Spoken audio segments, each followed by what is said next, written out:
जय हिंद दोस्तों दुनिया में भारतीय हथियारों की धाक फिलीपींस के बाद अब ये देश खरीदेगा भारत की ब्रह्मोस मिसाइल और टकराव वाले पेट्रोलिंग पॉइंट 15 से अपने सैनिकों को हटाएंगे दोनों देश। वहीं डोकलाम में चीनी गांव की नई तस्वीर आई सामने और भारत में पहली बार इंसानों को लेकर उड़ने वाला ड्रोन तैयार। तो आइए जानते हैं इनके बारे में डिटेल में।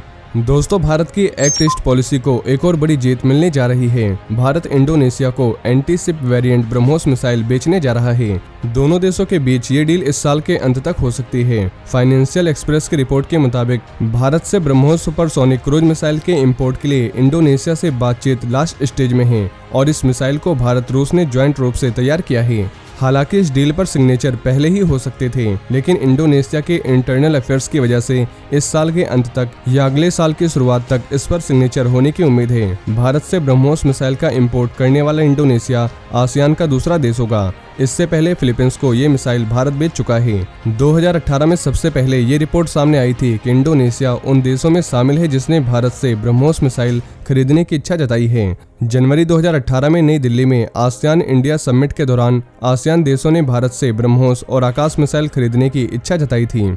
वहीं 16वें दौर की भारत चीन कोर कमांडर लेवल की बैठक 17 जुलाई को भारत की तरफ चुशुल मुल्दो सीमा पर हुई थी। इसमें दोनों पक्ष पश्चिमी क्षेत्र में जमीन पर सुरक्षा और स्थिरता बनाए रखने पर सहमत हुए। इस बीच ये भी सामने आ रहा है कि जल्द ही दोनों पक्ष हॉट स्प्रिंग क्षेत्र के पेट्रोलिंग पॉइंट 15 से सैनिकों की वापसी कर सकते हैं। सोर्सेस के मुताबिक ये भी संभावना है कि भारतीय पक्ष गोगरा हॉट स्प्रिंग इलाके के पेट्रोलिंग पॉइंट 15 से दक्षिण पूर्व में करम सिंह हिल फीचर की ओर बढ़ सकता है, जबकि चीनी पक्ष एलएसी के किनारे स्थित पॉइंट 5170 पहाड़ी की ओर उत्तर दिशा में आगे बढ़ सकते हैं। साथ ही मई 2020 में जब दोनों देशों की सेनाओं के बीच गतिरोध बढ़ा था, तब से भारत चीन के सैनिकों को पेट्रोलिंग पॉइंट 15 के पास एक दूसरे के विपरीत तैनात किया गया है। 16वें दौर की भारत चीन कोर कमांडर लेवल की बैठक के बाद भारत टकराव वाले इलाकों से सैनिकों को पूरी तरह से हटाने के साथ ही पूरे क्षेत्र में मई 2020 से पहले वाली स्थिति में सैनिकों को वापस ले जाने पर विचार कर रहा है।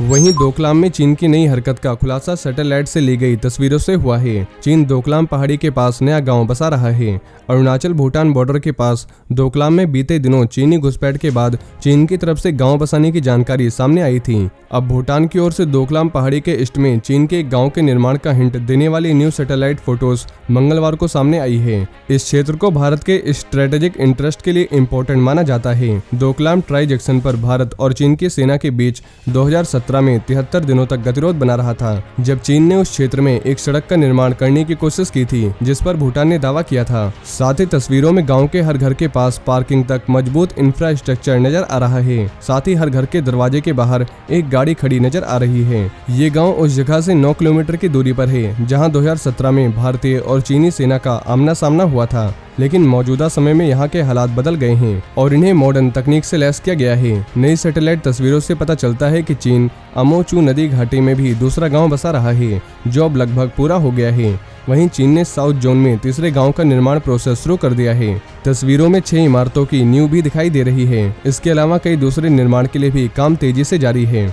वहीं भारत ने पहली बार इंसानों को लेकर उड़ने वाला ड्रोन तैयार कर लिया है। स्वदेश निर्मित पायलट रहित ड्रोन को इंडियन नेवी के लिए बनाया गया है। साथ ही पूरी तरह टेस्ट के बाद वॉर में पहली बार इंडियन नेवी वॉरशिप पर इस्तेमाल करेगी। इसके बाद यह इंसानों को ले जाने के लिए इस्तेमाल होगा। हाल ही में नई दिल्ली में आयोजित सेल्फ रिलायंस प्रोग्राम में प्रधानमंत्री नरेंद्र मोदी के सामने इसका प्रदर्शन किया गया। प्रदर्शन के दौरान पायलट रहित ड्रोन ने जमीन से लगभग 2 मीटर ऊपर उड़ान भरी और फिर वापस उतरने से पहले आगे बढ़ गया।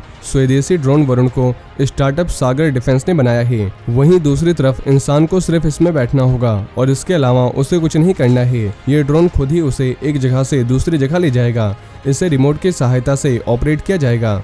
इसमें 4 ऑटो पायलट मोड है, जो कुछ रोटर के खराब होने की स्थिति में भी लगातार उड़ने की क्षमता को बरकरार रखते हैं। फिलहाल जमीन पर इसका ट्रायल हो चुका है। हम अगले 3 महीनों में इसका समुद्री टेस्ट करेंगे और अभी चल रहे टेस्ट में ये सामान को एक जहाज से दूसरे जहाज तक पहुंचाने में खरा उतरा है। इसका इस्तेमाल मरीजों को अस्पताल पहुंचाने के लिए भी किया जा सकता है। सागर डिफेंस को ये प्रोजेक्ट नेवी की तरफ से मिला था। कंपनी से कहा गया था कि इस प्रोजेक्ट को लगभग 1.5 साल में पूरा करना है। दोस्तों, ये एक बार उड़ान भरकर 25 किलोमीटर तक जा सकता है। 130 किलोग्राम तक का सामान या लोगों को एक जगह से उठाकर दूसरी जगह ले जाने में सक्षम है।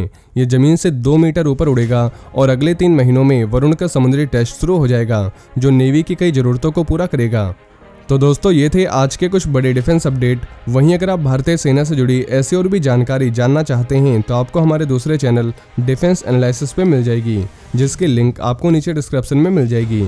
और ये जानकारी अगर आपको पसंद आई हो तो वीडियो को ज़्यादा से ज़्यादा शेयर करें और चैनल को सब्सक्राइब करना ना भूलें। जय हिंद, जय भारत।